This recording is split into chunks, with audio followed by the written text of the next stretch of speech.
There's a version of you that never sleeps in, never skips training, never wastes time. There's a version of you who never fails. It is waiting for you. Genuinely ask yourself a question, you at home. If you had done those things for the last 2 years, you never skipped a training, you never wasted time, you never scrolled TikTok, you never sat aimlessly on the internet typing in garbage, never played video games, you never wasted time. You never skipped training, you were training every single day. You never slept in, you were never lazy. There's this version of you. Imagine the person you would be. Genuinely imagine what you would look like. Imagine where you would live. Imagine the car you would drive. Imagine how much your woman would respect you. Imagine the love you would see in her eyes when she looks at you with adoration like a king. Imagine your existence. That person is waiting for you, and the only thing that's stopping you from being that person is your monumental laziness. You can have it. The universe is very giving. It will give you anything you work for. I've never seen somebody try for something with all of their might and not get it. The only people who do not have the things they want are the people who do not try for them. I've never seen a person wake up and say, my only dedication in life is to solve a Rubik's Cube and fail. You are not stupid. You are not incompetent. You are lazy and arrogant. It's extremely important you understand that that person is waiting for you, and you are declining that version of yourself. In the multiverse, in the many different versions of the universe that exist, there is a version of you that does those exact things, and he is a greater person than you can even fathom. You can transform yourself into that guy. You can be a top G. That's exactly what I did. I knew who I was going to have to end up being before I became that person. My brother and I are not from rich families. We are not from advantaged beginnings, but I knew I had to be a big, strong, fighting billionaire. That's what I knew I had to be. Discipline is the key to success. If you cannot force yourself to do something you don't want to do, how are you ever going to put yourself through the suffering required for greatness? If you cannot force yourself to train when you do not want to train, if you cannot force yourself to work when you don't want to work, if you can't force yourself to not log into Pornhub or force yourself to eat right, how can you possibly ever become a monumentally successful person if you cannot control yourself long enough to do what must be done as opposed to what you feel like doing? The only people who get to live their lives based on how they feel are women and children. Children can cry because they feel like crying, as can a woman. A woman can start an argument because she feels like arguing, as can a child. A man must do what he is supposed to do irregardless of how he feels. That is the key component to masculinity, is discipline. If you do not have the discipline to dedicate yourself to anything, you are going to fail and be crushed by the people who can. If you only go to the gym when you feel like going to the gym, you're never going to be as strong as the people who go to the gym when they don't feel like going to the gym. That is a reality of life. So, I train every single day. I've actually heard from some people saying, you overtrain. And I explained to them, one, I don't believe in rest. I'm not you. I'm not pussy, and I'm not broke like you are, Mr. Fitness Trainer, standing around the gym teaching people for $50 an hour. I don't need to listen to you. Secondly, I don't train because I want to get bigger. I train every day because it is difficult to train every day. It hurts. I don't want to. I wake up and I'm busy. I have other things to do. I don't feel like doing it, so I force myself to do it 7 days a week, 365 days a year, so that I know I'm the kind of person who can do what he doesn't want to do when it needs to be done. I am that man, and it's more of a mental exercise than a physical exercise at this point. How can you ever outcompete me if I can force myself to do the things I don't want to do and you cannot? Discipline is absolutely essential for success, and you need to get very comfortable and very used to the idea of understanding that on your path to greatness, there are going to be long periods of time where you hate what you are doing, where you are dissatisfied with the actions you must undertake, where you are tired, where you are stressed. That is why it is difficult. That is why most people won't make it. If the path was easy, everybody would walk it and it would lead nowhere. 100 people start the path, 99 fall off because it is difficult, and the one person who makes it to the end gets the gold. If all 100 made it to the end and the gold was divided by 100, it wouldn't even be worth anything. The difficulty gives it value. The fact that it is difficult to do is the key component into the fact you want it in the first place. If it wasn't difficult, everyone would have it and you wouldn't want it because no one would respect it. It's supposed to be hard. Life is supposed to be hard. You're supposed to think this is terrible. You're supposed to suffer and smile through the pain regardless. Discipline is the key to success in all realms as a man, and if you lack it, you stand no chance. You can give most people a roadmap to success. You can give them a Ferrari with a full tank of gas, and a lot of people still wouldn't make the destination because they would say the drive is too far away. quitters. They don't have the discipline. You can tell them exactly how to do it. You can give them the mechanism to get there, but they don't have the discipline to complete the drive and end up at the destination. That is the majority of Earth. This is your competition. People who, even if they are told what to do and people tell them exactly how to do it and help them do it, still quit, still fail because they lack discipline. Even me, with my monumental powers, I can't make a quitter successful. It doesn't matter how good I am. It doesn't matter how easily I make it for them to succeed. It doesn't matter how compendious and concise and powerful the real world is. It doesn't matter how much I text them and motivate them, how many emergency meetings I do to try and talk to them and hype them up, how much motivation I give them. It doesn't matter what I do. If they are a quitter, guess what they're going to do? They're going to quit. No matter how simple the map is to read, no matter how fast a Ferrari is, somewhere along the drive, the sun's going to get in their eyes, meh, meh, and they're going to sit there and go, I don't like this, this is hard, and they're going to quit. Quitters are the number one type of people that nobody can help.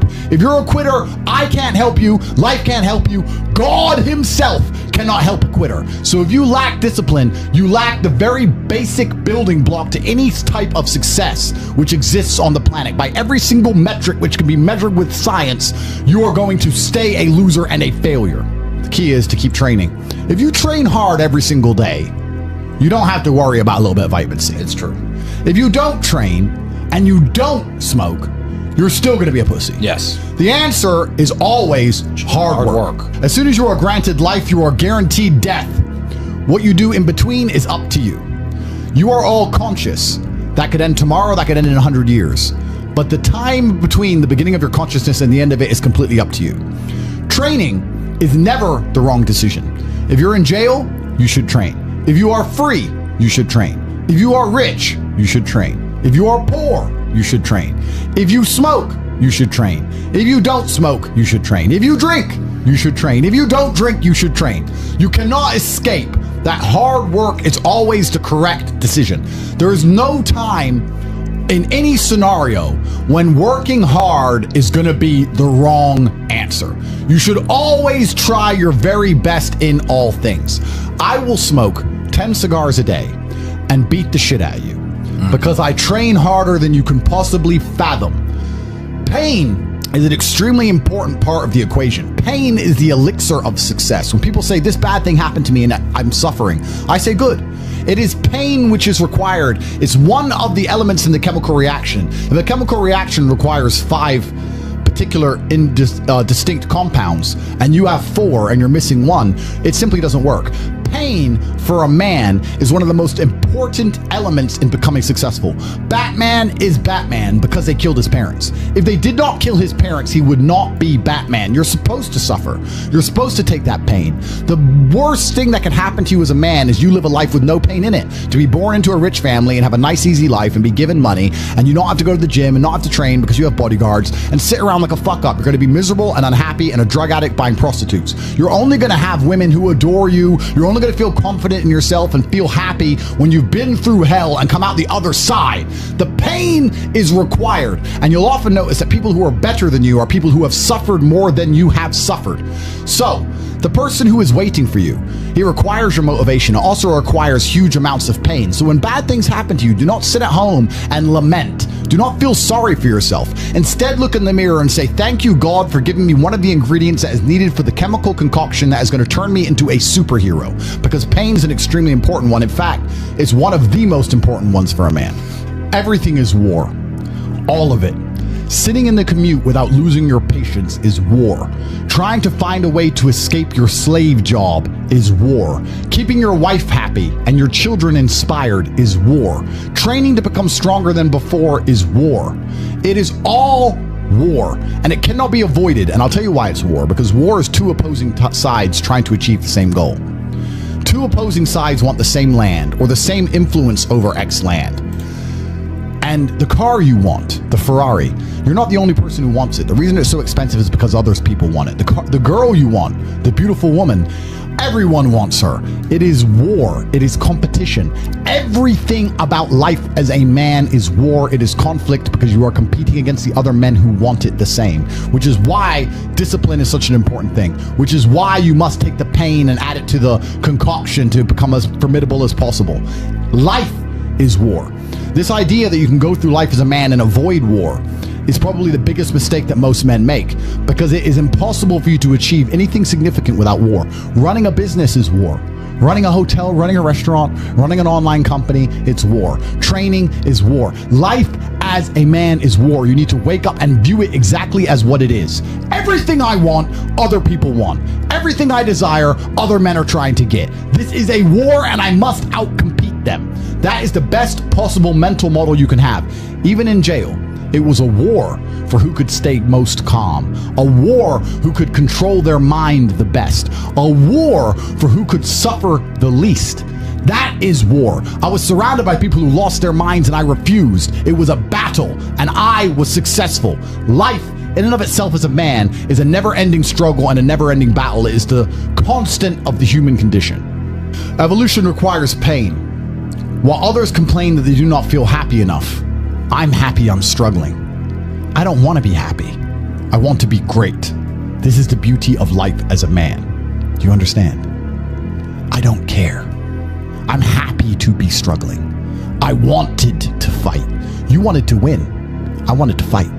That's the difference. You're concerned with winning. I wanted to just fight. And we're fighting. That is the beauty of life as a man, to be great. If you concern yourself only with being happy, you are once again acting like a female or a child. Happiness is fleeting. It doesn't even matter if you're concerned only with the hedonism of happiness. You're going to drink alcohol and go to parties and go to festivals and take drugs. I want to be happy. Who cares? I want to be great. I want to be great all of the time. And let me ask you a question as a man at home, genuinely, truthfully. Would you rather be a loser who's always smiling, a happy loser, or would you rather be a stressed winner? Because I'll tell you something about winners. Most of them are stressed. We are stressed. We're stressed.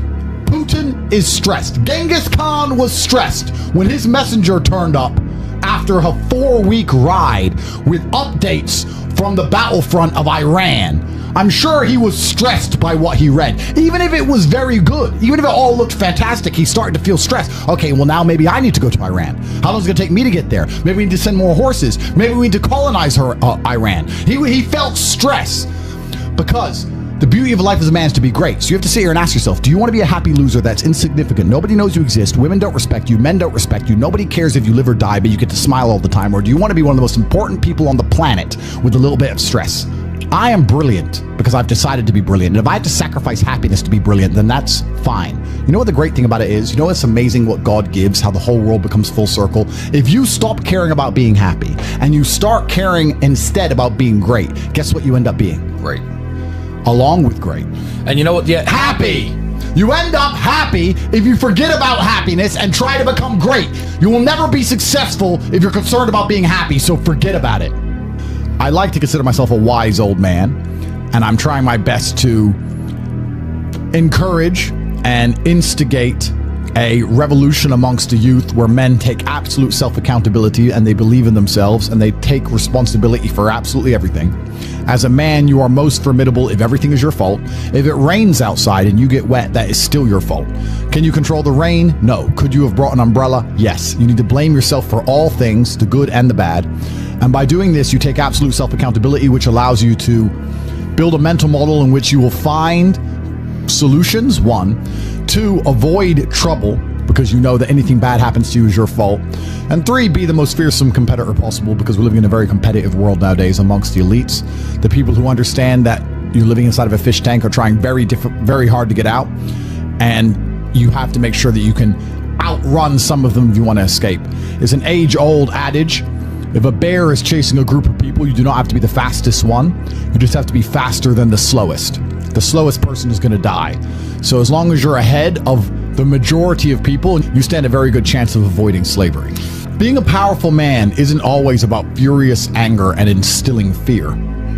As enemies attempt to attack your energy and lower your vibration, understand this: power is untouchable. Power may notice, but it doesn't care. Sometimes power is simply not giving a fuck. Being a powerful man isn't always about furious anger and instilling fear, meaning sometimes it is. You need to retain the capability to instill fear with furious anger. A man who cannot do that is not a man. It is one of the cards you need to have in your deck. However, more often than not, when you're in a true position of power, you will play the alternate card, which I'm describing here as simply not caring. How can you not give a fuck about things? So I'll tell you how. If you're filthy rich and you have a strong network of people around you who you trust, and you have a good family, and you have beautiful children, and you have women who love you, and you have beautiful supercars, you live with your best friends in a compound, you have armed guards, and you're proud of yourself, and you're strong, and you train hard every day, and you're monumentally successful, and all of your dreams come true, and if you want something, you can instantly snap it up. You want a Pagani, you want a Bugatti, you want a $25 million apartment, anything you want, you buy. It's very easy to not give a shit about the opinions of people who don't have one fraction of your success. And what these people are trying to do is drag me, I'm using me as an example, but we can also use it for you. When you have true power, they're trying to drag you down. They're not trying to elevate themselves. They're trying to drag you down, which is a very different thing. Because it's amazing how God rewards those who are trying to build and create and elevate, and how it punishes those who are simply trying to destroy and be spiteful and negative. And these people are going to dedicate hours and hours and millions of hours of their life towards a certain cause to try and drag people down who they cannot affect because they're already too powerful and too large. And they're wasting their own human experience, and they're not progressing or advancing themselves in any way. They will stay brokies, and we will stay rich forever. So the lesson here is that you need to get to a position where ignoring people is a move in which you're guaranteed success. You can ignore people completely and they are benefiting you. And that comes from a position of power. And I think a lot of you at home right now, you may not be in our position, but if you're already working hard, you're already going to the gym, you're already training, you make sure that you're getting as much muscles as possible, as much money as possible, you're dedicated, you don't sleep in, you don't waste your time, you don't smoke weed, you don't play video games, you're focused on trying to become fantastic as a person. You can just ignore that girl. That girl who broke your heart or cheated on you, just ignore her. The most powerful move you can make is ignore her. Yeah, you could yell at her. Yeah, you could try and make her scared of you, blah, blah, right? That's not going to work. The powerful move is just to completely ignore her because you're on your ascent. She is likely on her descent. She likely has no intention of improving herself, no intention of becoming richer, no intention of becoming better looking. Time is against her. As she gets older, she's going to lose her looks. You're going to continue your ascent, and she's going to have to watch you for the rest of her life be the man that she could have been with that she's no longer good enough for. The best thing you can do is simply ignore her. That is the powerful move. And it's the same with also men. It's not even a gendered argument. There's men who want to be your friends right now, who wanted to be your friend, and they did something wrong to you.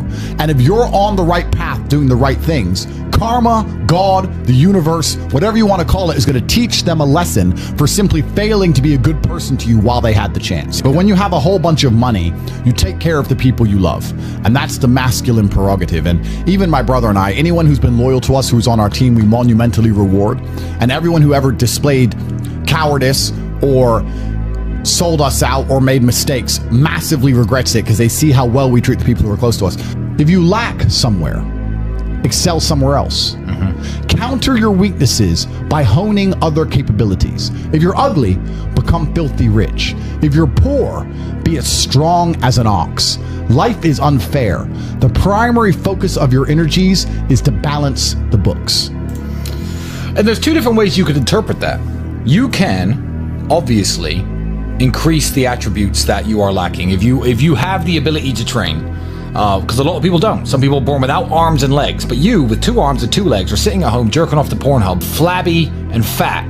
If you have the ability to train, you should be doing it. But also, you know, there are some things that some people are just better at, and you can counteract that problem by teaming up with people who compensate for your weaknesses. People who are strong in areas where you are weak, and you team up with people where you are strong in areas where they are weak. I don't think between the people in this house and our group of friends, we lack anything. Correct. Anything. Correct. Literally anything. We can sit as a group and have a conversation about anything with anyone in the world and give useful insight and change people's lives for the better, because although I am not perfect, our team compensates one for each other.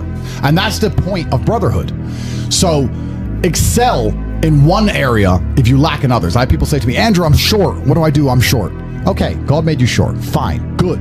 Doesn't matter. You can't change it. What you can do is become as strong as an ox and become filthy rich and monumentally important and extremely influential. You can do that. People say, I'm poor. You should be strong.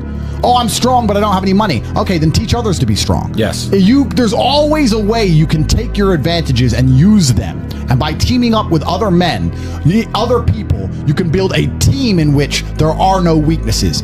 So if you have a disadvantage, you also have somewhere God has given you a distinct advantage over others. And it is your duty to excel in that realm. It is your duty to become so monumentally influential and powerful within that specific criteria in which you have the capability to be brilliant, that your weaknesses no longer appear because they can be simply overshadowed by your network or overshadowed by your absolute competence. By constructing the correct mindset, you can be in the exact same scenario you're currently in, living the exact same life with a different mental model in which you view the world, and you will not only feel more powerful, you will be more powerful, you'll achieve more amazing things, you will be greater, you will be happier with the same car, the same woman, the same house, the same income, the same everything, but your mind changes the lens in which you view the world. Lenses change things. Rose-tinted glasses, perhaps dark glasses. You can put glasses on, change the lens, and you can view the world differently by changing how your mind